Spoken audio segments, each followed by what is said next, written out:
সুফিয়ান বিন ইনামকে 500 টাকা হাদিয়া করেছেন। আমরা উভয়কে জানাই মারহাবা, জোরে শুনে বলি মারহাবা। এ পর্যায়ে আমাদের সামনে বরাবরের মতো অত্যন্ত হৃদয় গড়ানো, মন উজাড় করা তাফসীর পেশ করবেন যুগশ্রেষ্ঠ আলেমদের অন্যতম উস্তাদুল আসাতিজা ওয়াল মুহাদ্দিসিন, বাংলাদেশের প্রখ্যাত দাঈ ইলাল্লাহ হযরতুল আল্লামা হযরত মাওলানা শেখ হাসান জামিল কাসেমী হাফিজাহুল্লাহ। হযরতুল আল্লামা শেখ হাসান জামিল কাসেমী হাফিজাহুল্লাহকে তার সুচিন্তিত গোছানো তাত্ত্বিক তথ্যবহুল ইতিহাস নির্ভর যৌক্তিক আলোচনা উপস্থাপনের জন্য বিনীতভাবে অনুরোধ জ্ঞাপন করছি। ফালিয়াতাফাদ্দাল মাশকুরা আইয়ুহা শেখ। আসসালামু আলাইকুম ওয়া রাহমাতুল্লাহি ওয়া বারাকাতুহু। ওয়া আলাইকুম আসসালাম। সুবহানাক লা ইলাহা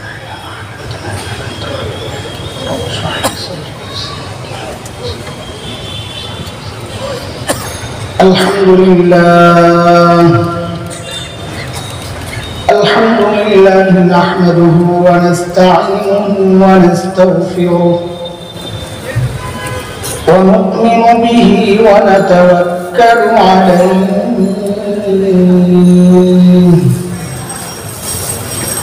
ونعوذ بالله من شرور أنفسنا ومن سيئات أعمالنا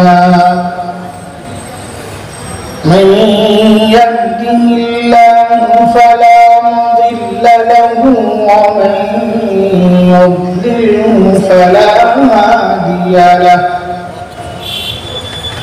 وأشهد أن لا إله إلا الله وحده لا شريك له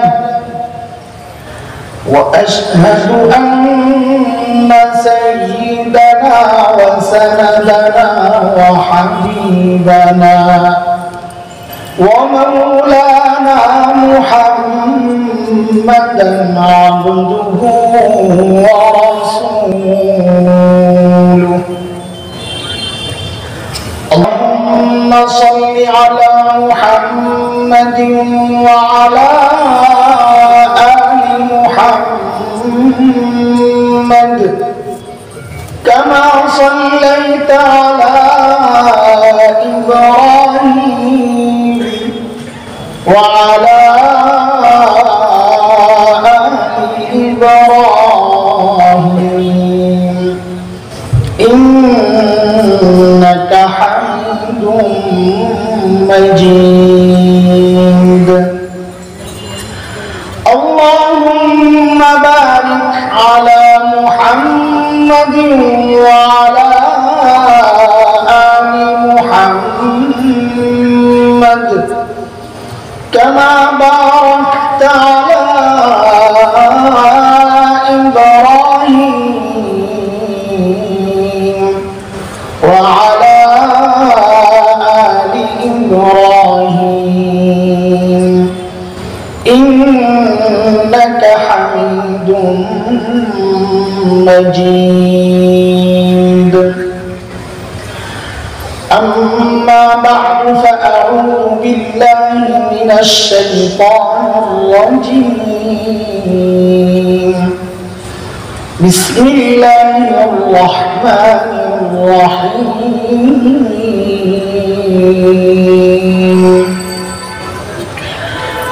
تبت يدا أبي لهب وتب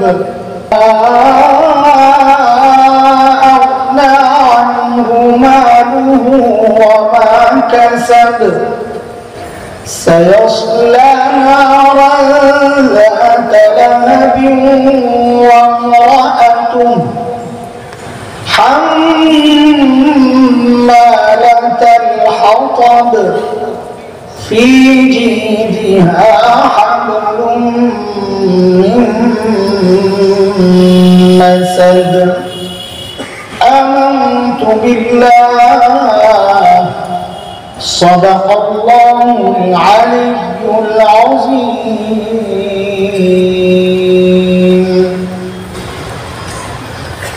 মুয়াজ্জিন কল্যাণ সমিতি সিলেটের উদ্যোগে আয়োজিত দশম তাফসীর কোরআন মহাসম্মেলনের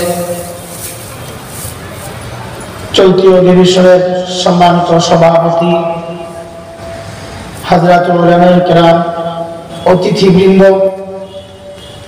মুরব্বিয়ান আযম, দূর দূরান্ত থেকে আগত ইসলাম প্রিয় সুধী সমাজ, প্রিয় ছাত্র ভাইয়েরা, যুবক বন্ধুরা, আল্লাহ সুবহানাহু ওয়া তাআলার অশেষ করুণা আর দয়া, যে মহান মালিক লাখো কোটি মানুষ থেকে বাছাই করে দ্বীনি এই মজলিসে আমাকে আপনাকে দ্বীনের বুঝ দিয়ে পাঠিয়েছেন কিছু কথা বলা আর শোনার জন্য। এটা মালিকের অনেক বড় দয়া আর করুণা। কোরআন আল কারীমের মধ্যে আসছে, মালিক বলেন, দ্বীন বুঝার জন্য আমি যার দিলটা খুলে দিই, দ্বীন মানা, দ্বীন শেখা, দ্বীন জানার মানসিকতা যাকে দান করি, ওই বান্দা সারাক্ষণ আমার স্পেশাল নূরের আওতায় থাকে। দুর্ভাগ্য তার জন্য যার দিন শক্ত, দিন বুঝতে চায় না, বরং কোন কোন পোড়া কপাল উল্টা বুঝে।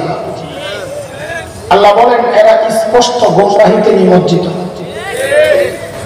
সূরা জুমার আয়াত নম্বর 22-এ রব্বুল কারীম এই কথাটা বলেছেন।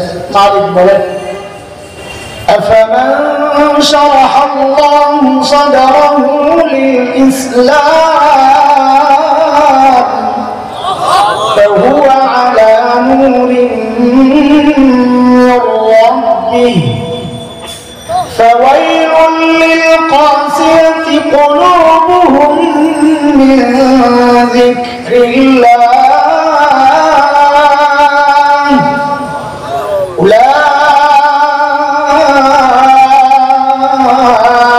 أولئك في ضلال مبين।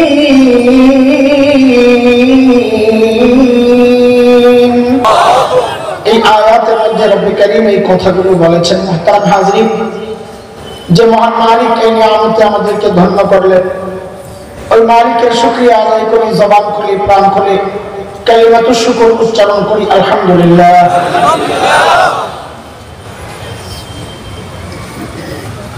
গত বছর আপনাদের এই মাহফিলে আমি সূরা লাহাব তিলাওয়াত করে কিছু আলোচনা করেছিলাম, 2 আয়াত, প্রথম 2 আয়াত, এবং বলেছিলাম আগামী বছর বাকিটা শেষ করবো ইনশাআল্লাহ। তো সেই কথা আসার পর এক যুবক আমাকে মনে করিয়ে দিয়েছে, অতটা আমাদের মনে থাকে না 1 বছর আগের কথা। আলহামদুলিল্লাহ, সে যেহেতু মনে করিয়ে দিয়েছে, সেজন্য আজকে সূরা লাহাব তিলাওয়াত করেছি। সময় এর দাবি হচ্ছে এই মুহূর্তে সূরা লাহাবের আলোচনা না করা। সময়ের দাবি, সময়ের দাবি মানে আমাদের উপর কিছু দাবি আছে, আম দাবি না। যেমন আমার ভাই কি সুফিয়ান বিন আল্লাহ, মাশাআল্লাহ, সে যেটা পাচ্ছে, আমার আগের যিনি মুহতারাম আলোচক তিনি যা পেরেছেন, আমাদের জন্য এই মুহূর্তে এইভাবে কিছু কথা বলা মুশকিল। কারণ আমি হাত টান দিলে পেছনে অন্যদের গায়ের টান পড়ে, এটা আমি বুঝায় বলতে পারবো না। এই মুহূর্তে আমরা চাই না আমাদের কোনো অবিবেচনাপ্রসূত কথাবার্তা, অসংলগ্ন কথাবার্তা, আবেগী কথাবার্তা অথবা সচেতনমূলক কথাবার্তা এর কারণে আমার অন্য ভাইরা কষ্ট পাক, এটা আমরা কেউই আশা করি চাই না, তাই না? তারপরে কোরআন তো সার্বজনীন। কোরআন কোনো এমন নয় যে নির্দিষ্ট সময়ের জন্য এর আলোচনা থাকবে, আবার 2-3 বছর পরে আবার চালু করা লাগবে। সব সময়ের জন্যই কোরআন। হয়তো আমরা উম্মতকে ওইভাবে বুঝাইতে পারি না, কোরআন যেভাবে আমাদেরকে নির্দেশনা দিয়েছে, এই জন্য হয়তো যাদের উদ্দেশ্যে কথাগুলো বলা তাদেরকে হয়তো বুঝাইতে পারি না বলে তারা উল্টা বুঝেন, এমন হতে পারে।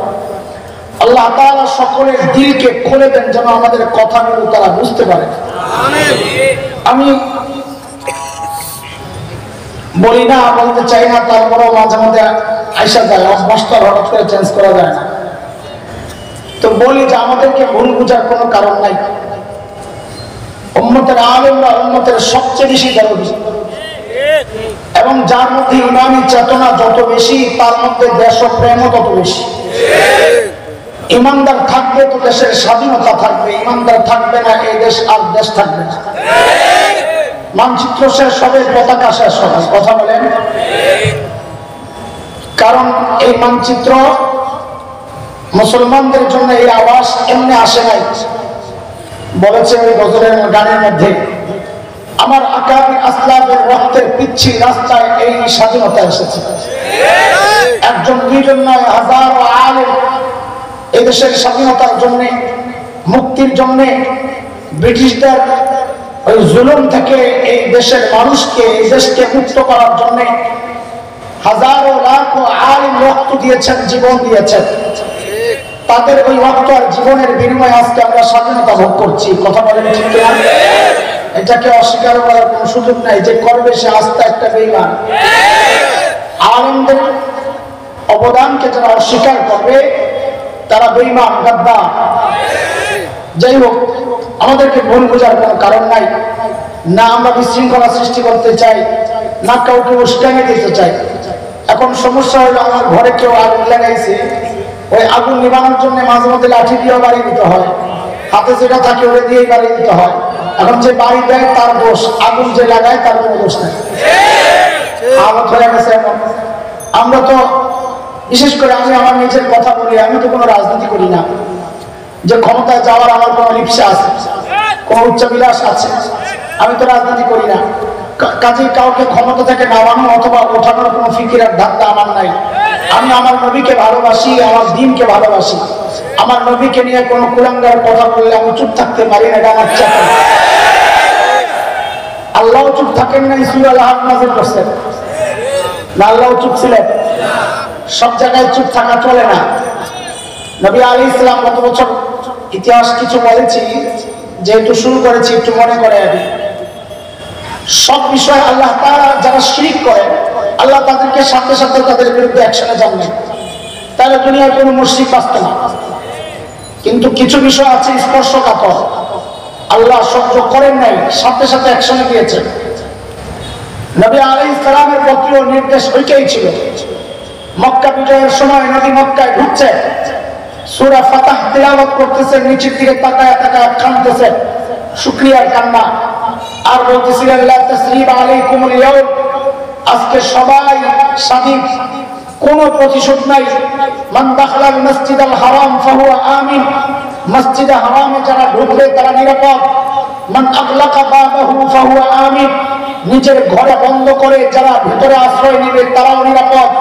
মান দাখালা দারা আবি সুফিয়ান ফাহুয়া আমিন, আবু সুফিয়ানের ঘরে যারা আশ্রয় নেবে তারাও নিরাপদ।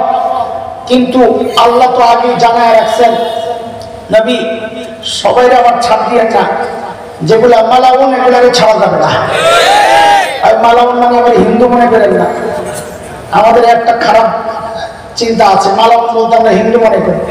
কোরআনে মালাউন নির্দিষ্ট শ্রেণীকে বলা হয়েছে। হ্যাঁ, কাদেরকে বলা হয়েছে? সূরা আহজাবে আসছে, ইন্নাল্লাযীনা ইউযুনা আল্লাহ ওয়া রাসূলাহু লা'আনাহুমুল্লাহু ফিদ দুনিয়া ওয়াল আখিরাহ। আল্লাহ আল্লাহর রাসূলকে যারা গালি দেয়, যারা কষ্ট দেয়, এরা হলো মালাউন। মালাউনদের কোনো ছাড় নাই। কার কথা?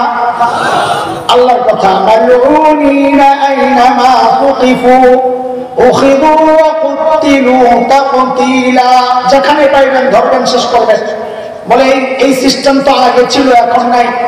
আল্লাহ বলেন এই সিস্টেম কিয়ামত পর্যন্ত চলবে। সুন্নাতুল্লাহিল্লাতী ক্বাদ খালাত মিন ক্বাবল ওয়া লান তাজিদা লিসুন্নাতিল্লাহি তাবদীলা।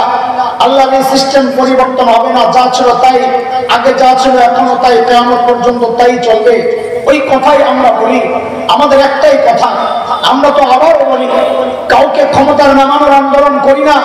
আমরা মাঝে মাঝে উচ্চ আওয়াজে কথা বলি, কিন্তু কথাগুলো কি বলি মুসলমান হিসেবে এই অনুভূতি, এই আওয়াজ তো আপনাদের সকলের থাকা উচিত। বাবার চেয়ে যদি নবীকে বেশি মহব্বত করতে না পারেন, সন্তানের চেয়ে যদি নবীকে মহব্বত বেশি করতে না পারেন, তাহলে আপনার ঈমান নিয়ে সন্দেহ আছে। আওয়াজ উঠাইতে হবে, সকলের বিচার হয় এই জমিনে। বাবার হত্যার বিচার হয়, সন্তানের অপমানের বিচার হয়, ভাই হত্যার বিচার হয়, আপনজন হত্যার বিচার হয়, অপমানের বিচার হয়।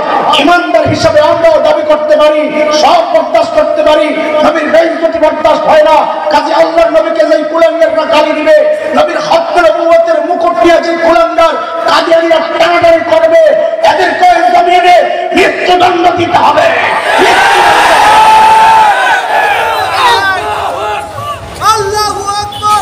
মুহতারাম হাজির, আল্লাহর হাবিব মক্কায় ঢোকার ঘোষণা দিলেন। শুনে, আমি পেছনের খালি সূত্রটাই না, আজকের থেকে যেটা শুরু করবো এটার সাথে মিলাইতেছি। নবী ঢুকায় ঘোষণা দিলেন, সবার ক্ষমা, সব মাফ, কিন্তু 15টা মালুম আছে এগুলারে ছাড়া যাবে না যারা গালাগালি করতো। বেশিরভাগ ছিল সংস্কৃতি কর্মী, গান টান গাইতো, নাচানাচি করতো। ওই ধারা এখনো কত আছে, বিশেষ করে সংস্কৃতির সাথে যারা জড়িত আমরা অধিকাংশ কেন জানি না, দেখি এগুলা দিন আর শরীয় নিয়ে সবসময় এদের বিরোধিতা করতেই থাকে, আগের থেকেই চলে আসছে। নবী ঘোষণা দিলেন, আব্দুল্লাহ ইবনে খাতাল, কুরতুনা, কুরাইনা, সাররা, মাকিস ইবনে সুবানা, হুয়াইরিস ইবনে নাকিব, হারিস ইবনে তালাতিল, আব্দুল্লাহ ইবনে জুবাইরা, হুবার ইবনে আসওয়াদ, ওয়াহশি ইবনে হারব, ইকরামা ইবনে আবি জাহল, উতবা। আমি ঘোষণা দিলেন, এই 15টাকে যেখানে পাওয়া যাবে ধৈর্যই হত্যা করতে হবে। কার কথা এটা? নবীর কথা। ঘোষণা কার? নবী আলাইহিস সালাম। আমরা বলি এই কথাগুলো যে এগুলা আল্লাহ রাসূলের সিস্টেম, আমাদের নতুন কোনো কথা নয়। নবীর বেইজ্জতি, দ্বীন আর শরীয়তের বেইজ্জতি, গালাগালি যারা করবে এদের শাস্তি, এদের বিরুদ্ধে অবস্থান আল্লাহ নিজে নিয়েছেন এই সূরা নাজিলের মাধ্যমে। আবু লাহাব গালি দিয়েছে, নবী বলেছেন, আল্লাহ বলেছেন নবী আপনি চুপ থাকেন। আর দিচ্ছি, সূরা নাজিল করে দিলেন, তাব্বাত ইয়াদা আবি লাহাবি ওয়া তাব মা আগনা আনহু মালুহু ওয়া মা কাসাব। এদিকে আছে সায়াসলা নারান যাতা লাহাবিন ওয়া ইমরাআতুহু। শিখাওয়ালা আগুন, সেই আগুনে আবু লাহাব অচিরেই ঢুকবে এবং তার বিবিও ঢুকবে। বিবি উম্মে জামিল বিনতে হারব ইবনে উমাইয়া, আবু জাহেলের বউ। আবু জাহেলের বউ কিন্তু নির্দিষ্ট না, সব আবু লাহাব, আবু লাহাব সব যুগে আবু লাহাবও পাল্টায়, আবু লাহাবের বউও পাল্টায়। এই যুগেও আবু লাহাবের বউ খুঁজতে যায় না, আপনি পাইবেন না। তার মানে এই সূরা বেকার হয়ে যায় নাই। এই সূরা এই যুগের আবু লাহাবের বউদের জন্য আছে। তাসলিমা মার্কা যেগুলা, এগুলা এই যুগের আবু লাহাবের বউ।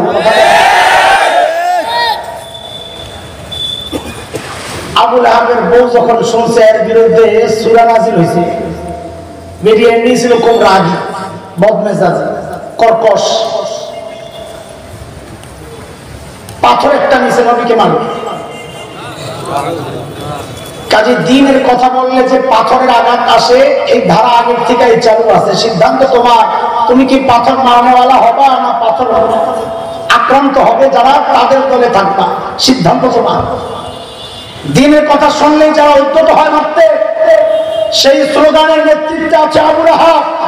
আর যারা মাইর খায় সেই মিছিলের নেতৃত্বে আছে মুহাম্মদুর রাসূলুল্লাহ সাল্লাল্লাহু আলাইহি ওয়াসাল্লাম। তুমি কোন মিছিলের সদস্য হবা সিদ্ধান্ত তোমার, আমাদের কাজ বলে দাও। এরপর যদি কষ্ট লাগে তা আমাদেরকে কিছু বইল না। এই চিঠি যে আল্লাহ পাঠাইছে বলে আল্লাহকে জায়গা ধরো। সমস্যা হয়েছে, এখন তো মানুষ ডাকিয়ানকে মারতে যায়। ঢাকায় 2 পোলা মারামারি লাগছে, একটা মারি খাইছে, খাইয়া চিন্তা করছে এখন আর তো যাইয়া পারুন না, একটা চিঠি লেখছে। এখন তো মেসেজ সিস্টেম বেরিয়েছে মোবাইলে, এখন তো মেসেজ ছিল না, চিঠি বাড়াইছে। চিঠির মধ্যে লেখছে কি, আবে আমগো মহল্লায় তোরে পায়ালি খাওয়ান। ঢাকায় কোথায়? আবে আমগো মহল্লায় তোরে পায়ালি খাওয়ান। যেটা লেখছে ওটা চিঠি খুলে লেখা পড়ে মেজাজ গেছে খারাপ, ডাক পিয়ন দিয়েছে এক চটকা। আচ্ছা বলেন তো ডাক পিয়নের দোষটা কি? যে লোক চিঠির বক্তব্য দেখে ডাক পিয়নকে মারতে যায়, সে সুস্থ না পাগল? কোরআনের কথা আমরা তো ডাকিও, আল্লাহর পক্ষ থেকে এই কথা আপনাদের কাছে পৌঁছায় দিতেছি। যদি এই কথা আপনার বিরুদ্ধে যায় তা আপনি আল্লাহর সাথে মুআমালা সাফ করে ডাকিও কেন করতে আসে?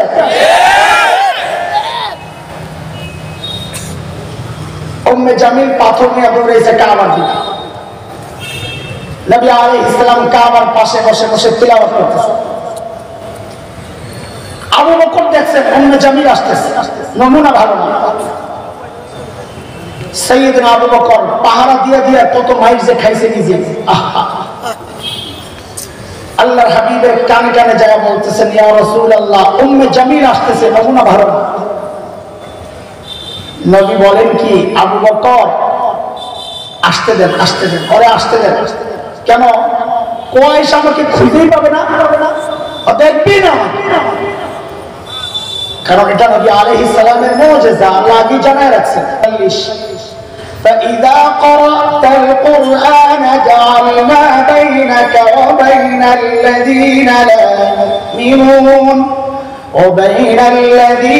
لا يؤمنون بالآخرة حجابا مستورا। নবী আপনি যখন তিলাওয়াত করবেন আপনার আর বেঈমানদের মাঝখানে আমি নিরাপত্তা পর্দা দিয়ে দিব, এরা আপনাকে দেখবি না। ঠিকই উম্মে জামিল আয়েশা খালি খুঁজে। আবু বকর তো বুঝছে, চান্দু তুমি তো নবীরে দেখো না, না পাই এবার আবু বকরকে ধরছে, আয় মোল্লা। তখন তার মোল্লা কয় নাই, সময়ের শব্দ দিয়ে আমি তাফসীর করলাম না। তখন একটা কিছু বলছে, আয় মোল্লা তোর দোস্ত কই, মুহাম্মদ কই? আবু বকর বলছেন, ভালো বিপদে। যদি বলেন লা আদরি, আমি জানি না, তো সিদ্দিক কাটা যায়, আবু বকর মিথ্যাবাদী হন না। আর যদি বলেন এই যে, আবু বকর মাইর খায়। কারণ আবু বকর বলবেন এই যে, উম্মে জামিল বলবে কই যায়, এত দেয় না। হায় হায় হায়, আবু বকর মানুষ বড় চালাক ছিলেন, দেখতে সাদা সিধা সরল সোজা, কিন্তু বোকা না। আবু বকরের সন্তানরা বসে আছে, তাকায় দেখে দুনিয়ার মানুষ এদেরকে মনে করে বোকা, আর আমাকে বোকা মনে করে, বোকা। আরে বোকা শোনো, যার সিনায় কোরআন হাদিসের ইলম, বোকা সে না, বোকা তো সে আসমানি ইলম থেকে বঞ্চিত হয়েছে। মৌলবী বোকা হয় না, কি হয়? কথা বলেন, সরল সোজা হয়। সরল সোজার বোকা এক জিনিস। আমাদের একজন বড় মুফাসসির ছিলেন আল্লামা মুস্তাফা হুসাইনি রাহমাতুল্লাহি আলাইহি, নাম শুনছেন আপনারা? সিলেটে আসছেন। হুজুর তো দেখতে একেবারে সাদা সিধা, আমাদের ওই পুলিশ হুজুর। আমি এগুলার নাম দিয়েছি খন্ডকালীন মুয়াজ্জিন আর কি। খন্ডকালীন মুয়াজ্জিন বুঝেন তো? মুয়াজ্জিন সাহেব নতুন বিয়ে করছে, তো শ্বশুর বাড়ির কাছে একটু যাইতে মনে চায়, কিন্তু ফজরের আজান কে দিবে? তো এলাকার বুড়া একজনটা ঠিক করছে, চাচা একটু ফজরের আজানটা দিলে আমি একটু যাইতাম। চাচা মনে মনে বলে, তোর মতন বয়সটা একদিন আমারও চিনি, যা যা। ওই যে মুয়াজ্জিন সাহেব, এটার নাম দিয়েছে আমি খন্ডকালীন মুয়াজ্জিন। আমাদের ওই হুজুর দামাত বারাকাতুহুল আলিয়া মুস্তাফা হুসাইনি রাহমাতুল্লাহি আলাইহি, ওনাদেরকে দেখলে তো এমনই মনে হয় মনে যেন কোন এলাকার খন্ডকালীন মুয়াজ্জিন সাহেব। আহারে ভিতর তো সব বারুদ। আল্লাহু আকবার। তো মুস্তাফা হুসাইনি রাহমাতুল্লাহি আলাইহি কোন এক অঞ্চলে মাহফিল করতে যায়, রাতে রাস্তার পাশে এক হোটেলে বসছেন খাইতে। খাওয়া শেষ, সুন্নত তরিকায় প্লেটটা চেটে চেটে খাচ্ছে। হাতে একটা হাড্ডি ছিল, বসে বসে ওটা চালাইতেছে। পাশের টেবিলে এক ভদ্রলোক বসে বসে চা খায়। কি খায়? দুনিয়া এমন বহু আল্লাহর বান্দা আছে, দাড়িওয়ালা টুপিওয়ালা দেখলে চুলকানি শুরু হয়। এটা শুধু ওই পাশের টেবিলের ভদ্রলোক ছিল ওই মার্কা, মৌলবী দেখতে পারে না। এই যেই দেখছে হুজুর বসে বসে হাড্ডি চাবায়, সে চিন্তা করলো এই সুযোগটা কাজে লাগা যায়, মৌলবীরে যায় একটা সাইজ করে আসে। চায়ের কাপটা হাতে নিয়ে হুজুরের টেবিলের সামনে দাঁড়ায়, আমার এক্সকিউজ মি, ইয়েস বলেন, একটা কথা জিজ্ঞেস করতে চাই। বলে করেন না। আপনাদের এলাকায় কুকুরে কি খায়? ওই যে হুজুর হাড্ডি খাইতেছে বদমাস, হুজুরের কুকুরের সাথে তুলনা করার জন্য আসতে করে বলে কি আপনাদের এলাকায় কুকুরে কি খায়? মনে করছে ব্যাকল হুজুর এই কথা জিজ্ঞেস করার সাথে সাথে হুজুর মনে কান্না করতে করতে বেহুশ হয়ে বেড়ে যাবো না, তার খুশি লাগবে। কিন্তু হুজুর যে বড় আল্লাহওয়ালা, বড় আল্লামার মহাপণ্ডিত, এটা তো টের পায় না। যে জিজ্ঞেস করছে আপনাদের এলাকায় কুকুরে কি খায়, হুজুরের ওর দিকে তাকায় না, হাঁটিরা চাবায় রাস্তা করে বলে আমাদের এলাকায় কুকুরে চা খায়। মৌলবী কি হয় না? কথা বলেন। আরে কারে বুঝাইতেছে? কাসেম নানতুবি রাহমাতুল্লাহি আলাইহি, আরে কত বড় মানুষ! গোটা হিন্দুস্তানের হিন্দু মুসলমান জানানগুলোর ইশারায় উঠে বসে আজাদী আন্দোলন, ব্রিটিশ বিরোধী আন্দোলনের অন্যতম সিপাহসালার দেওবন্দ মাদ্রাসার মূল যে দেয়াল, এর পাশে লাগোয়া ছোট্ট একটা মসজিদ আছে, নাম হলো ছাত্তা মসজিদ। হযরত ওই মসজিদে থাকে। ইংরেজরা টের পায়া চারদিক থেকে ঘেরাও করছে হযরতকে ধরবে। হযরত ভিতরই আছে। কি করে? গায়ে গেঞ্জি একটা, লুঙ্গি পরা, মসজিদ ঝাড়ু দেয়। আর আমাদের বড় কত সাদা সিধা গেঞ্জি। ইংরেজরা ভেতরে ঢুকছে, দুইটা কাসেম নানতুবিকে দেখা মনে করছে এই মসজিদের খাদেম তাদের। কারণ এত বড় নেতা, এদের ধারণা ছিল এত বড় নেতা যেহেতু পেটটা কম্প খাটবে, হুজুর মতো হওয়া দরকার, এত ধারণা ছিল। তো যায়া কাসেম নানতুবিকে জিজ্ঞেস করতে চায়, কাসেম নানতুবি কাহা হয়? কাকে জিজ্ঞেস করে? হযরত কি জিজ্ঞেস করতেছে? কাসেম নানতুবি কাহা হয়? তখন তো কোনো ফেসবুক আসলে না, যে ছবি ছাড়লে গাড়ি ঘুরে বাইরা চিনে না। কাসেম নানতুবি বলছেন ভালো বিবাকে, যদি বলেন নাই হোক আমি কাসেম নানতুবি, তাহলে তো ধরা পড়ে। আর যদি বলেন পাতা নেই আমি জানি না, তো মিথ্যা হয়। কাসেম নানতুবির মাথা আল্লাহ দিয়েছিলেন একটা স্পেশাল মাথা, উপস্থিত জবাব দেওয়ার ক্ষেত্রে কোনো জুড়ি ছিল না। মুনাজারা করতেন, বহস করতেন, টকশো, বিপক্ষের এমন এমন জবাব দিয়ে দিতেন যে চুপ করে মাথা নিচের দিকে দেওয়া ছাড়া কোনো উপায় থাকতো না। এক হিন্দু পণ্ডিতের সাথে মুনাজারার আগে খেতে বসছে, তো হিন্দু অনেক খাইছে, কাসেম নানতুবি খাইছে অল্প, কারণ হাদিসের কথা মুমিন ইয়াকুলু ফি মিআন ওয়াহিদ, মুমিন খায় এক হাতে, অল্প খায়, বিসমিল্লাহ করে খায়, বরকত হয়, অল্পতে পেট ভরে যায়। কাফের বিসমিল্লাহ বলে না, ইয়াকুলু ফি সাবাতি আমআ, সাত হাতে খায়, মানে শয়তান খায়, চোখে খায়, শরীরের সব অঙ্গ প্রত্যঙ্গের চাহিদা মিটাইতে যায়, অনেক খায়। হিন্দু অনেক খায়া দেখছে কাসেম নানতুবি অল্প অল্প খাইছে, মনে মনে চিন্তা করছে তোমার একটু সাইজ করা যাবে এটা দিয়ে। কমল্লা কাসেম, আপনি তো আমার সাথে খাওয়াই হেরে গেলেন, টকশোতে কেমনি জিতবে? কাসেম নানতুবি তো সাদা সিধা মানুষ, আস্তে করে মেরে দিছে, ও ভাই খাওয়া নিয়ে যদি প্রতিযোগিতা করতে হয় আমি দুর্বল, আমার সাথে না, তুমি যাই মনীষের সাথে করো। আল্লাহু আকবার, কি মাথা হয়ে গেছে। যে ইংরেজরা জিজ্ঞেস করছে কাসেম নানতুবি কাহা হয়, হযরত কাসেম নানতুবি যেখানে দাঁড়ায় ছিলেন ওখান থেকে সরছে। তো আগের জায়গাটা ফাঁকা হয়েছে না,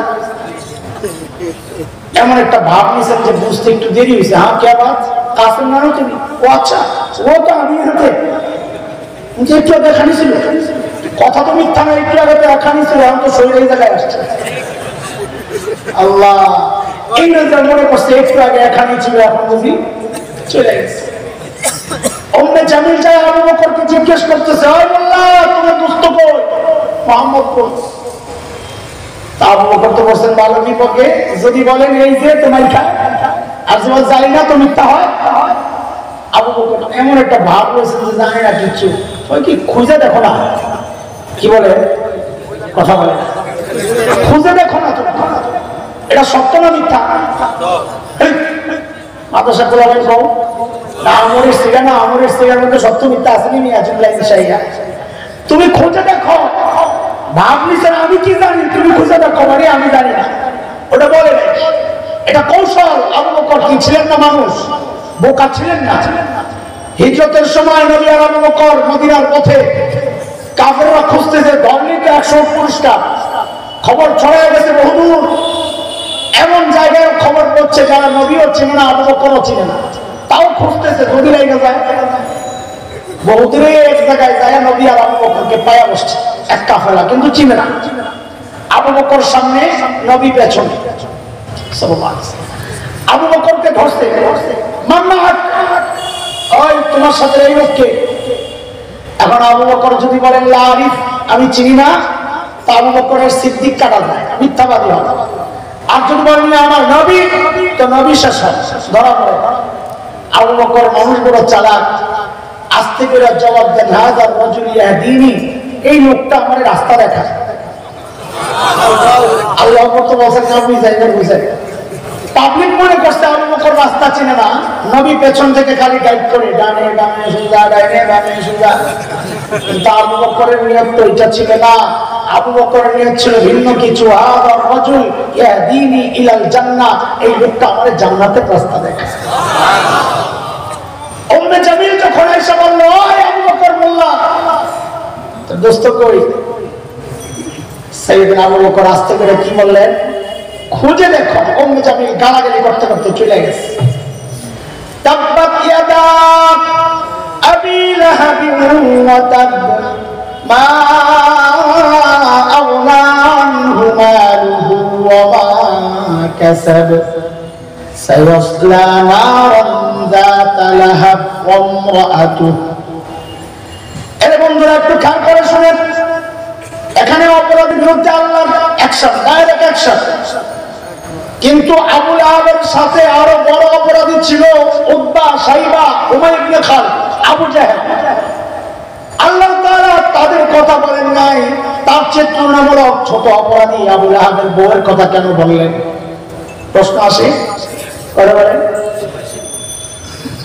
আবু জাহেল, উতবা, সাইবা, এদের তুলনায় উম্মে জামিলের অপরাধ কম। তো আল্লাহ আবু লাহাবের সাথে আবু জাহেলের প্রসঙ্গ নয় না, আল্লাহ আনলেন কার প্রসঙ্গ? আবু লাহাবের বউয়ের প্রসঙ্গ। কেন? আল্লাহ দুই শ্রেণীর মানুষের আলোচনা এনেছেন এখানে। নবীর দুশমন দুই শ্রেণী। এই সমাজে বহু মানুষ আছে যারা মনে করেন আমরা নবীকে গালি দেই না, যারা মনে করেন আমরা নামাজ পড়ি, আমরা মুসলমান, দাবিও করেন আমরা মুসলমান। আল্লাহ দেখাইছেন না সরাসরি নবীকে গালি দেওয়া যেমন অপরাধ, ওই গালি দাতাকে সহায়তা করা, পেছন থেকে ইন্ধন দেওয়া, তাকে সাহস দেওয়া, তার পেছন থেকে ধাক্কা দেওয়া, এটাও সমান অপরাধ। আল্লাহ আবু লাহাবকে ভর্ৎসনা করেছেন, সাথে সাথে তার সহযোগী উম্মে জামিলকে আল্লাহ তাআলা ভর্ৎসনা করেছেন। কিয়ামত পর্যন্ত মেসেজ, নবীকে তুমি যদি গালি নাও দাও, নবীকে যদি ভর্ৎসনা নাও করো, বিরুদ্ধাচরণ নাও করো, যে কুলাঙ্গাররা নবীকে গালি দেয়, যদি তাদের পক্ষ অবলম্বন করো, তো তোমার উপর মালিকের লানত। খবরদার, খবরদার। আচ্ছা, তাকবীর লাগবে না, শুনুন। আপনাদের তাকবীরের ঠেলায় 6 মাস 7 মাস লুকায় আছে না, আর দিয়ে না সময় মতো তাকবীর না, আরো কিছু আসবে ইনশাআল্লাহ। শাহজালালের তাকবীর দিতে পারলে দিয়েন, নাইলে আপাতত চুপচাপ থাকে। আগে নিজের ঘষেন মাঝে। ইমান দুর্বল না, ইমান শক্তিশালী করে। আমাদের এত লাঠি সোটা লাগে না, মুসলমানদের জয়ের জন্য এত কঠিন কিছু কি দরকার? কথা বলে। হিজরতের সময় নবী আর আবু বকর গাড়ে সাউরে লুকায় না, তো মুখের মধ্যে কে কে বাসা বানাইছিল বলেন না? কবুতরা, মাকড়সা, ওয়াজ ভুলে যান খালি না। কবুতরের ডিম পারছে কটা? কম। আজকে যে সঠিক উত্তর দিতে পারবে মুয়াজ্জিন কল্যাণ পরিষদের পক্ষ থেকে পুরস্কার দেওয়া হবে। বলেন, কবুতর ডিম পারছে কটা?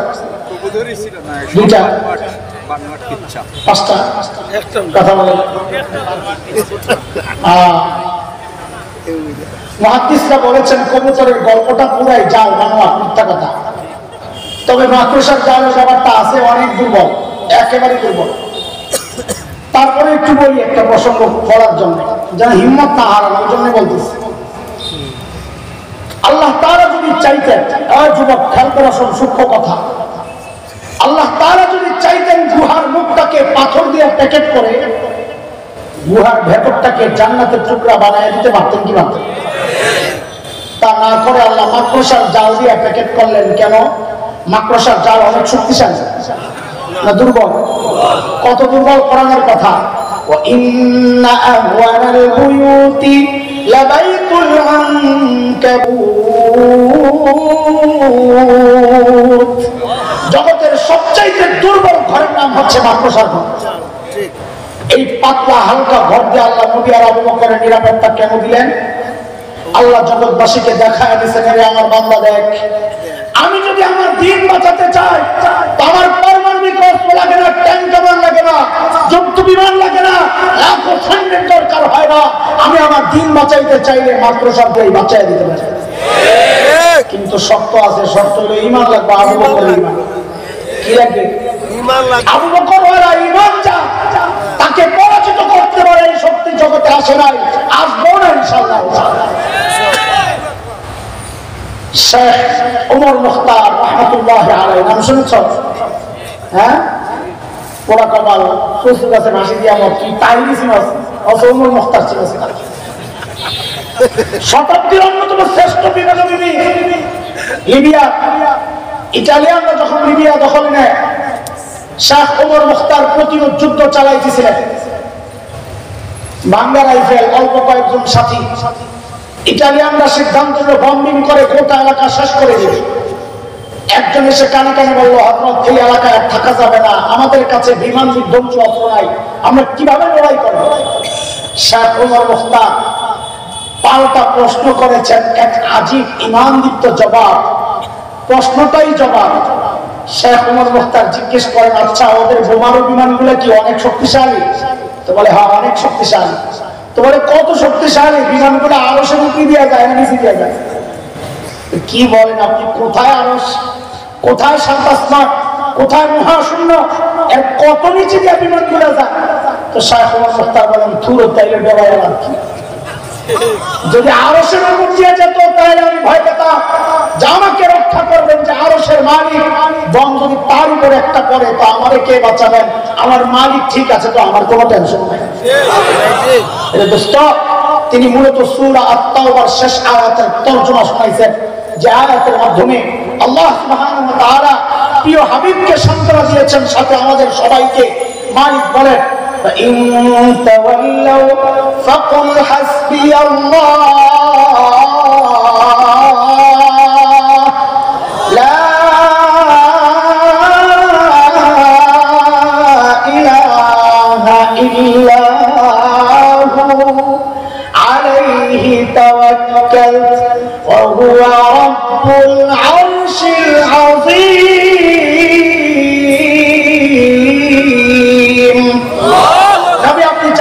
যদি মানুষ আপনারা অসহযোগিতা করে, বলেন লাগবে না, মোল্লাদের পাশে দাঁড়াইবা না, ইমানি আন্দোলনী মৌলবীদের সঙ্গ দিবা না, দরকার নাই।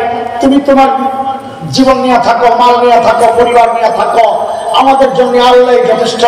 আমার মালিকের ক্ষমতা জানো, তিনি আরশে আজিমের রব। এই মালিক যাদের পক্ষে ছিলেন ইতিহাস, তারা কখনো পরাজিত হয় নাই।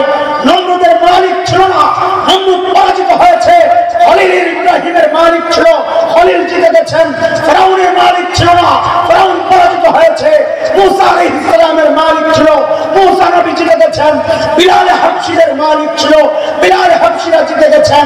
উতবা সাইবা আবু জাহেল আবু লাহাবের মালিক ছিল না, তারা পরাজিত হয়েছে। সাম্প্রতিক কালে আমরা দেখেছি ওই কাকরিওয়ালা মোল্লা, এইরকম কোন মরণাস্ত্র ছিল না, ভয়ঙ্কর কোন অস্ত্র ছিল না, কিন্তু মালিক ছিল, হাতে মিসওয়াক ছিল, তসবিহ ছিল, তারা জিতে গেছে। ওই পরাশক্তি আমেরিকা কুত্তার মতো পালাতে বাধ্য হয়েছে। কিয়ামত পর্যন্ত ধারা চলবে, ভয় পাও না, ভয় পাও না। কিয়ামত পর্যন্ত মালিকের ধারা অব্যাহত থাকবে ইনশাআল্লাহ। জয় ইমানদারদের ইনশাআল্লাহ। অপেক্ষা আছি সেই জয়ের। আল্লাহ কবুল করুন এই দেশকে দ্বীনের জন্য, ইসলামের জন্য। এমন মনোযোগ নষ্ট হয় লাগবে না, বাতাস গান তো থাকবেই। আল্লাহ রাস্তা ছেড়ে দিয়েছিল, প্লাস্টিক হয়ে গেছে। বলতেছিলাম দোস্ত, আবু লাহাবের বউয়ের একটা পরিচয় দিয়েছেন আল্লাহ তাআলা। এটা হচ্ছে আজকের তাফসীরের মূল পয়েন্ট। হাম্মালাতুল হাতাব, হাম্মালাতুল হাতাব শাব্দিক অর্থটা আগে শুনেন, তারপরে ব্যাখ্যায় যাবেন ইনশাআল্লাহ। হাম্মালা মানে কুলি, কুলি আরবিতে হাম্মালা, কুলিকে বলে হাম্মালা। কুলি বুঝেন, কুলি মালটা নিজে। হাতাব হচ্ছে শুকনা লাকড়ি, শুকনা লাকড়ি বহনকারিনী। হাম্মালাতুল হাতাব শুকনা লাকড়ি বহনকারিনী। তাফসীর কিতাবে তিনটা ব্যাখ্যা আসছে। কয়টা? তিনটা ব্যাখ্যা। খুব মনোযোগ দিয়ে শুনতে হবে, সময়ের বিষয়গুলো সামনে নিয়ে কথাগুলো শুনে। এই পরিচয়ে যারাই পরিচিত হবে, আবু লাহাবের বউয়ের লিস্টে নাম লেখাবে। এগুলো সব যুগের আবু লাহাবের বউ, চোখ বিন্দা সিদ্ধান্ত নিবে। নাম্বার 1 ব্যাখ্যা, শুকনা লাকড়ি বহন করে বেড়ায়, এটা আরবের একটা প্রবাদ। শুকনা লাকড়ি কেন বহন করে বেড়ায়? সুযোগ পেলে আগুন লাগায়।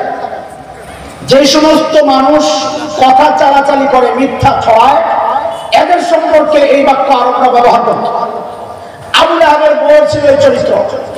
ঘুরে ঘুরে ঘুরে ঘুরে মানুষের বিরুদ্ধে মিথ্যা ছড়াইত, মুসলমানদের বিরুদ্ধে মিথ্যা ছড়াইত, নবী আলাইহিস সালামের বিরুদ্ধে মিথ্যা ছড়াইত।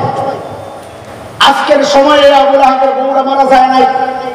সংবাদকর্মী কিছু বের হয়েছে, নাট্যকর্মী কিছু বের হয়েছে, তারা সংবাদ মাধ্যমে আলেম ওলামাদের বিরুদ্ধে এমন এমন মিথ্যা ছড়ায়, এমন এমন রিপোর্ট করে, আজগুবি রিপোর্ট। অবস্থার একটাই উদ্দেশ্য, ওই যুগের আবু জাহেল ডাইরেক্ট বলতো, লা তাসমাউ লিহাযাল কুরআন ওয়ালগাউ ফি, কোরআন কাউকে শুনতে দিবা না, নিজেও শুনবা না। এই যুগের আবু জাহেল আবু লাহাবরা ডাইরেক্ট তো বলে না, আলেম ওলামার বিরুদ্ধে অপপ্রচার চালায়া, দাড়ি টুপির বিরুদ্ধে অপপ্রচার চালায়া, একটা নষ্ট প্রচারের অন্তরের মধ্যে দাড়ির প্রতি ঘৃণা, টুপির প্রতি ঘৃণা। কেন? যেন এই দাড়িওয়ালা টুপিওয়ালা থেকে এই প্রজন্ম দূরে সরে যায়, তথা কোরআনের শিক্ষক, ধারক বাহক ওলামায়ে কেরাম থেকে বিচ্ছিন্ন হয়ে, কোরআন থেকে যেন বিচ্ছিন্ন হয়ে যায়। এই চক্রান্ত চলছে অপপ্রচারের মাধ্যমে। যারা আলেমদের বিরুদ্ধে, দাড়ির টুপির বিরুদ্ধে, মাদ্রাসার বিরুদ্ধে, দ্বীনি শিক্ষার বিরুদ্ধে অপপ্রচার চালায়, এই সবগুলা হচ্ছে যুগের আবু লাহাবের বউ। চিনতে পারতেছেন? আছে আপনার সামনে, আপনার আশপাশে আছে। চোখ বন্ধ করার সিদ্ধান্ত নিবেন। সায়াসলা নারান যাতা লাহাব, এটা কি জাহান্নামী? এটা কি? এক ব্যাখ্যা। 2 নম্বর ব্যাখ্যা, দাহাক, ইমাম দাহাক রাহমাতুল্লাহি আলাইহি করেছেন। আবু লাহাবের বউ একটা কুকর্ম করত, এটা আক্ষরিক অর্থে। সে লাকড়ি খুঁজে খুঁজে এনে নবী আলাইহিস সালামের রাস্তায়, কাঁটাওয়ালা গাছ খুঁজে খুঁজে নবী আলাইহিস সালামের রাস্তায় বিছাইত। মাকসাদ কি? নবী যেন মসজিদে না যেতে পারে। এই গ্রুপ কি এই সমাজে আছে? মাদ্রাসায় যাইতে বাধা সৃষ্টি করে এমন মানুষ কি আছে? কিভাবে? জঙ্গি তকমা লাগায়া অভিভাবকদের অন্তরের মধ্যে ভয় ঢুকায়া দিছে, মাদ্রাসায় দিয়েন না, জঙ্গি তৈরি হবে। অপপ্রচার দ্বীনি শিক্ষার বিরুদ্ধে যারাই করে, খোদার কসম খায়া বলি, এই সব হচ্ছে এই যুগের আবু লাহাবের বউ। মাদ্রাসা শিক্ষার বিরুদ্ধে যাদেরই অপপ্রচার, চুলকানি, যারা যে কোনো ভাবে বাধার সৃষ্টি করবে, সবগুলো হচ্ছে যুগের আবু লাহাব আর আবু লাহাবের বউ। এদের একটাই পরিণতি, সায়াসলা নারান যাতা লাহাব, এরা সব জাহান্নামী ইনশাআল্লাহ। 3 নম্বর তাফসীর শুনেন। আবু লাহাবের বউ, কোন কোন মুফাসসির বলেছেন, জাহান্নামে যায়া আবু লাহাবের আগুনকে প্রজ্বলিত করার জন্য জাক্কুম গাছ এগুলা খুঁজে খুঁজে খুঁজে খুঁজে আইনা আবু লাহাবের আগুনকে আরো বেশি প্রজ্বলিত করবে। আল্লাহ কি দেখাইছেন? আল্লাহ দেখাইছেন, আমার নবীকে যারা গালি দিবে, আমার নবীর বিরুদ্ধাচরণ যারা করবে, তাদেরকে আমি তাদের ওজন দিয়াই শায়েস্তা করব। বুঝেন না এই কথা? আবু লাহাবের বউ, আবু লাহাবের কি বিবি, আবু লাহাবকে আল্লাহ শায়েস্তা করতেছেন কাকে দিয়া? আবু লাহাবের বউকে দিয়া। মানে আল্লাহ জানা দিচ্ছেন, আমার নবীর বিরুদ্ধাচরণ যারা করবে, তাদের কর্মী, তাদের সন্তান, তাদের বিবি, তাদের আপনজনকে দিয়ে আমি তাদেরকে শায়েস্তা করব। এর একটা জ্বলন্ত প্রমাণ আপনাদেরকে শোনাই। নবী আলাইহিস সালাম যখন পারস্য সম্রাটের কাছে চিঠি পাঠাইলেন ইসলামের দাওয়াত দিয়া,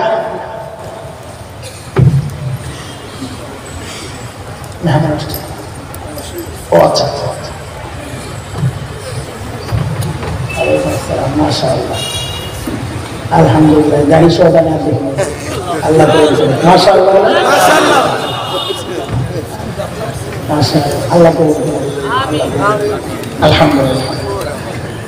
দাড়ি সহ লুকিংই আলাদা, মাশাআল্লাহ। তোদের কেন দাড়ি কাটো? তোদেরকে যে কে বললো দাড়ি কাটলে স্মার্ট হয়? পাগল কথা। মানব ইতিহাসের সবচাইতে স্মার্ট পুরুষের নাম কি বলে না কেন? মুহাম্মদুর রাসূলুল্লাহ সাল্লাল্লাহু আলাইহি সাল্লাম এত স্মার্ট আর সুন্দর ছিলেন কোন কারণে? সকালে, দুপুরে, রাতে ঘুমার আগে ডেইলি 3 বার শেভ করতেন। খালি জিনা না, নাউজুবিল্লাহ, সবাদিল্লাহ। নবী দাড়ি কাইটা স্মার্ট ছিলেন না রাইকা? কত স্মার্ট ছিলেন আমার নবী, কত সুন্দর ছিলেন জানো? আম্মা জান আয়েশা রাদিয়াল্লাহু আনহা নিজে বর্ণনা করেছেন, আহারে মিশরের মেয়েরা হযরত ইউসুফের সৌন্দর্যে পাগল হইয়া হাতের আঙ্গুলগুলা কেটেছিল। কোরআন বর্ণনা দিয়েছে, ওয়াকাত্তানা আইদিয়াহুম ওয়াকুলনা হাশা লিল্লাহ মা হাযা বাশারা ইন হাযা ইল্লা মালাকুন কারীম। মিশরের মেয়েরা হযরত ইউসুফের সৌন্দর্যে পাগল হয়ে হাত কাটছে। ওই মেয়েরা যদি আমার নবীরে দেখতো তো এই ছুরিগুলা দিয়া নিজেদের কলিজাগুলা টুকরা টুকরা করতো। মিশরের মেয়ে তো বাপ। আমি বলি 1500 বছর পরে এই যুবক যেগুলো নামাজ পড়ে না, রোজা রাখে না ঠিক মতো, কিন্তু এগুলারও যদি বলা হয় আর নবীর ইজ্জত রক্ষার জন্য কলিজা কাটতে পারবি, তো সব দাঁড়ায় বলবে খালি কলিজা না, কল্লা সুদ্ধা কাটতে রাখবে। কি আজীব চেহারা ছিল আমার নবীর। কবি হাসান ইবনে সাবিত, আরবের বিখ্যাত কবি, নবীর এই সুন্দর চেহারা দেখা কবিতা লিখতেছেন। কি লেখেন? وأحسن منك لم تر قط عيني وأجمل منك لم تلد النساء خلقت مبرأ من كل عيب كأنك قد خلقت كما تشاء। নবী এই চোখ আপনার চেয়ে সুন্দর কোনোদিন কাউকে দেখে নাই, আপনার চেয়ে সুন্দর কোনো মা কাউকে জন্ম দেন নাই। আপনাকে দেখলে মনে হয় আল্লাহ আপনাকে সমস্ত ত্রুটি মুক্ত করে আপনার চাওয়া অনুযায়ী আপনাকে দুনিয়ায় পাঠিয়েছেন। এক কবিতা লিখতে যায় বলে এগুলো আমার কাজ না রে ভাই, কারো পক্ষে সম্ভব না। কি লেখেন? ইয়া সাহিবাল জামাল ইয়া সাইয়্যিদাল বাশার মিন ওয়াজহিকাল মুনীরি لقد نور القمر لا يمكن السماء كما كان حقه بعد خدا بزر تو ہی قصہ مختصر। ও সূর্যের নক্ষত্র, আপনার প্রশংসা কি করব? আপনার চেহারার দিকে তাকাইলে মনে হয় ওই চাঁদ আপনার চেহারার আলো দিয়ে আলোকিত হচ্ছে। আমি কেন কারো পক্ষে সম্ভব না আপনার প্রশংসা করা। শেষ একটা কথা বলে যাই, আল্লাহর পরে আপনি সবচাইতে সম্মানিত, আর কেউ নাই। আমার নবী এত সুন্দর ছিলেন, দাড়ি কেটে না রেখে। তোমাকে কে বললো কাটলে সুন্দর হয়? এটা শয়তানের চক্রান্ত, তুমি জানো না। শয়তান আমাকে আর তোমাকে মহিলার চেহারা বানায়। কার চেহারা? কার চেহারা? কথা বলে না, কার চেহারা? শরম লাগতেছে না? শরম লাগতেছে? শরম লাগে না? এখানে যদি শরম লাগে তো রেখে দেবো। এক পিচ্ছি নাকি কান্না করতেছে, আরো শরম দিতে পারে যদি একটু করে দেয় লাগে। এক পিচ্ছি কান্না করতেছে, এক বড় দাড়িওয়ালা হুজুর গেছে ধরার জন্য, পিচ্ছি আরো জনে চিৎকার দিচ্ছে, কারণ যেই ঘরে দাড়িওয়ালা নাই, দাড়িওয়ালা দেখলে এরা খুব ভয় পায়। তো পাশে ছিল দাড়ি ছাড়া এক লোক, হুজুর দেখতে পারে না। যে দেখছে হুজুর কাছে যাওয়া তো চিৎকার দিচ্ছে, হুজুরটা কাজে লাগাইছে। হুজুর দেখলেন তো পিচ্ছিরাও জঙ্গি করে ভয় পায়। তো হুজুর তো বোকা না, এতক্ষণ বুঝে আসছি না মৌলবী কিনা রে, মৌলবী কিনা, বোকা না। হুজুর বলে কি, ওই লোক কোন গেছে তো কান্না থামে গেছে। তোমার কাছে কান্না কি জন্য থামছে জানো? বলে কি জন্য? তোমার আম্মা মনে করছে। আরো কাঁদবি? কথা কর, শরম লাগে না? এবার শরম না লাগলে তোর বিষয়, আমি কি করবো? আমার তো খুব সম্ভব, আমি তোরে দিয়েছি দোষ, বাদ দে, চল। হাম্মালাতাল হাতাব, আল্লাহ তাআলা বলেন হাবিব আমার, আপনাকে যারা গালি দিবে তাদের তাদের সন্তানকে দিয়ে আমি তাদেরকে শায়েস্তা করব, তাদের বিবিকে দিয়ে আমি তাদেরকে শায়েস্তা করব। সাম্প্রতিক কালের একটা ঘটনা আছে, আমি এখন বলতে চাই না, রিস্কি ব্যাপারের জন্য বলবো না, পিছনের একটা শুনে। আল্লাহর হাবিব যখন পারস্য সম্রাটের কাছে দাওয়াত দিয়ে চিঠি পাঠাইলেন, জালেম আল্লাহর হাবিবের চিঠির টুকরা টুকরা করে ফেলছে। নবী আলাইহিস সালামের কাছে খবর আসার সাথে সাথে নবী দোয়া করেছেন, ওই জালেম এবং তার সাম্রাজ্য যেন শেষ হয়ে যায়, কিয়ামত পর্যন্ত আর কোনদিন পারস্য সাম্রাজ্য হিসেবে আর প্রতিষ্ঠিত হওয়ার কোনো সম্ভাবনা নাই ইনশাআল্লাহ। কিন্তু খসরু পারভেজ, সম্রাটের নাম কি? সম্রাট খসরু পারভেজ, কত বড় সাহস! আমার অধীনস্থ আরবকে সে নিজের অধীনস্থ মনে করত। আমার অধীনস্থ এক গোলাম, সে আমাকে তার ধর্মে দীক্ষিতের জন্য দাওয়াত দেয়, কত বড় সাহস! খসরু পারভেজ ফরমান জারি করেছে ইয়ামানের গভর্নরের কাছে। ইয়ামানের গভর্নর তখন ছিল বাজার, কিনা তোর আব্বাজান না, বড় নাম ছিল কি? বাজার। চিঠি পাঠাইছে, বলে মদিনায় 2 জন দূত পাঠায়া মুহাম্মদকে এখনো ধইরা পারস্যে পাঠায়। বাজার চিঠি পায় 2 দূত পাঠায় দিয়েছে মদিনায়। মদিনায় 2 দূত যায়া নবী আলাইহিস সালামের সামনে যায়া কাঁপতেছে আর বলতেছে, আপনারা ধরে নিতে বসে। আমার নবীকে আল্লাহ তাআলা রূপ দিয়ে সাহায্য করেছেন। নবী বলেছেন, নুসিরতু বির-রূব, দূর থেকে কাফেররা দেখলেই ভয় কাঁপতে। আলেমদের চেহারার মধ্যে রূপ আছে, পিছনে পিছনে গালাগালি যাই করে, সামনে আসলে ঠিকই করছে। কথাটা বেশি ভালো লাগে না, আমি জানি, ঠিক আছে লাগবে, আমরা বলে আসার দরকার নাই।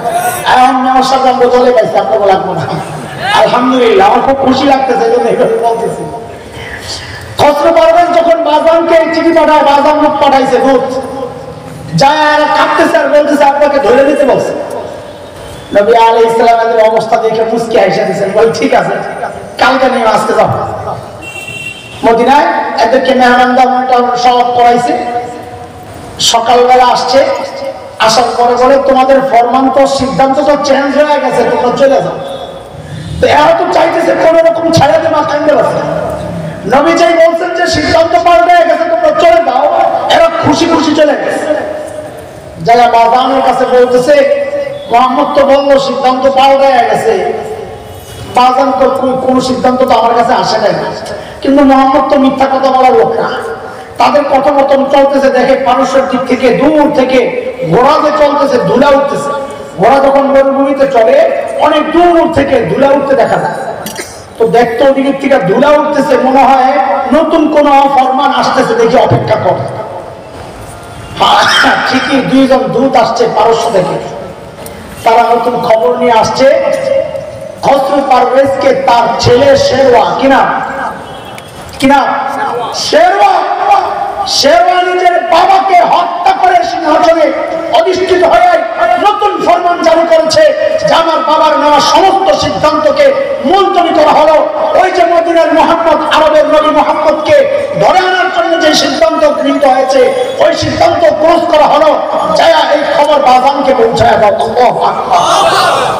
নবী জানলেন কেমনে? নবী কাজ জানতেন। ভিতরে তো ঘুরতেছে এই কথা। নবী জানছেন কোথেকে? ওহীর মাধ্যমে। বলেন কিসের থেকে? গায়েবের খবর বলা, এটাকে বলে মুখবিরুল গায়েব। গায়েব জানা আলিমুল গায়েব। আলিমুল গায়েব একমাত্র কে? নবী হচ্ছেন গায়েবের খবর দিচ্ছেন। যাই হোক, আমার বলার বিষয় ওইটা না। আমি বলতে চাচ্ছি দোস্ত, আল্লাহ তাআলা কিয়ামত পর্যন্ত ধারা অব্যাহত রেখেছেন। সাম্প্রতিক কালের অনেক উদাহরণ আমাদের সামনে। যারা আলেম ওলামাকে গালি দিয়েছে, আমরা দেখেছি তার সন্তানের হাতে নৃশংসভাবে তাকে হত্যা হতে, আমরা দেখেছি নিহত হতে, টুকরা টুকরা করে বাবা মাকে ঘরের মধ্যে হত্যা করেছে নিঃসন্তান। কেন? ওই মানুষটা একজন বড় আল্লাহওয়ালাকে কষ্ট দিয়েছে।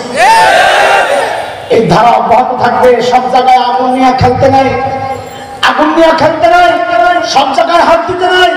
আপনার সাথে আমার রাজনৈতিক বিরোধ থাকতে পারে, আপনি মারামারি করেন, কিন্তু যে মানুষটা দ্বীনের কথা বলবে, তার বিরুদ্ধে অবস্থান নেওয়া মানে আল্লাহর বিরুদ্ধে অবস্থান নেওয়া, তার বিরুদ্ধে বলা মানে প্রিয় হাবিবের বিরুদ্ধে বলা।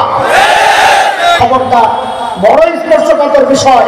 আবারও বলি, খবরদার, আলেমের পাশে দাঁড়াইতে না পারে, আলেমের বিপক্ষে যায়, বিরোধিতা করতে যায়, তাকে তাচ্ছিল্যের সাথে গালাগালি, এটা ভয়ঙ্কর অপরাধ। নিজের সন্তান দিয়ে শায়েস্তা হয়ে যাবেন ইনশাআল্লাহ, আল্লাহ দেখায়া দিয়েছে। এটা আল্লাহর সিস্টেম। খুব খেয়াল করেন। আমার কিছু সূক্ষ্ম কথা বলার দরকার ছিল, কিন্তু সময় মনে হয় আমারও বেশি নাই, গাড়ি ধরতে হবে। হ্যাঁ, বেশি নাই। এক দুইটা কথা শুনে, আল্লাহর সিস্টেমটা এটা। আল্লাহ তাআলা শুরু থেকে আমাদেরকে এটা দেখাইছে, যে জিনিসটা বিপদের কারণ হয় ওইটাই মুক্তির কারণ হয়। হযরতে ইয়াকুব আলাইহিস সালামের কাছে ইউসুফ আলাইহিস সালামের ভাইয়েরা রক্ত মাখা জামা নিয়ে আসছিল না?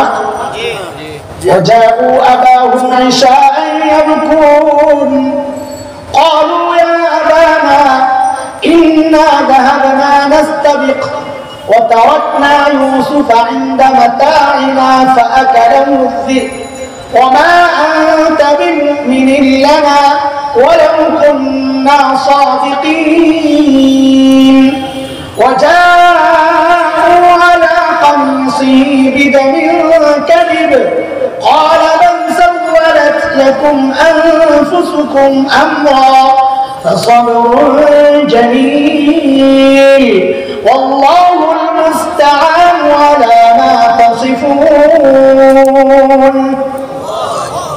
বাইরে এসে কি বললো? আব্বা, আমরা খেলতেছিলাম দৌড় প্রতিযোগিতা, ইউসুফকে বসাইছিলাম আমাদের সামানের কাছে, বাঘ এসে খারাপ হয়েছে। আমরা জানি, আমরা হাজার সত্য বললে আপনি বিশ্বাস করবেন না, আপনি তো ইউসুফের প্রতি বেশি দুর্বল। তাহলে নবী ইয়াকুব আলাইহিস সালামকে কষ্ট দেওয়ার কারণ কি ছিল? বাহ্যিক ভাবে ছিল ওই রক্ত মাখা জামা, জামার মধ্যে রক্ত রক্ত মাইখাই না দিছে। কই দেখেন বাঘে যে খাইছে, এই যে প্রমাণ। কি পাইলাম? মুসিবতের কারণ কি হলো এখন? বাহ্যিক ভাবে রক্ত মাখা, বলেন না, রক্ত মাখা জামা। অথচ বহুদিন পর ওই জামাই হযরত ইয়াকুব আলাইহিস সালামের অন্তরের প্রশান্তির কারণ হয়ে গেছে। আল্লাহ তাআলা দেখায় দিয়েছেন, দেখেন কি, ও যে বহুদিন পর ফালাম্মা আনজা আল বাশীর, সুসংবাদদাতা আসলেন, আলকাহু আলা ওয়াজহি, জামা পাঠায় দিয়েছেন ইউসুফ, নাও আমার জামাটা নিয়ে যাও, আমার বাবার মুখে দিয়ে দিও, চোখে লাগায় দিও। ফারফাদা বাসীরা, জামা মুখে লাগানোর সাথে সাথে হযরত ইয়াকুবের কান্না করতে করতে চোখ যে নষ্ট হয়ে গেছিল, ওই চোখের জ্যোতি, ওই চোখের আলো, দৃষ্টিশক্তি আল্লাহ আবার ফিরে দিয়েছেন। যেই জামা পেরেশানির কারণ ছিল, ওই জামাই হযরত ইয়াকুবের প্রশান্তির কারণ হয়ে গেছে। হযরত মূসা আলাইহিস সালাম নিজের সন্তান, মূসা আলাইহিস সালামের মা নিজের সন্তান হযরত মূসাকে পানিতে ভাসায় দিলেন। কোথায়? কথা বলেন, কোথায়? কোথায়? পানিতে ভাসায় দিলেন। হযরত মূসার বিপদের বাহ্যিক কারণ তো পানি। কই কই জায়গা থামে আল্লাহ জানে। ওই যে বক্স, মু মানে পানি, ইব্রানি ভাষা, সুসাই কাঠের টুকরা, কাঠের টুকরার মধ্যে মূসা আলাইহিস সালামকে পানির মধ্যে ভাসায় দেওয়াতে কোন কোন মুফাসসির বলেছেন এই জন্য হযরত মূসার নাম মূসা। পানি ছিল বাহ্যিক কারণ বিপদের, অথচ ওই পানি হযরত মূসা একা না, প্রায় 6 লক্ষ বনী ইসরায়েলের মুক্তির কারণ হয়ে গেছে। খেয়াল করতেছেন আপনারা? আমরা ঘাবড়াই না।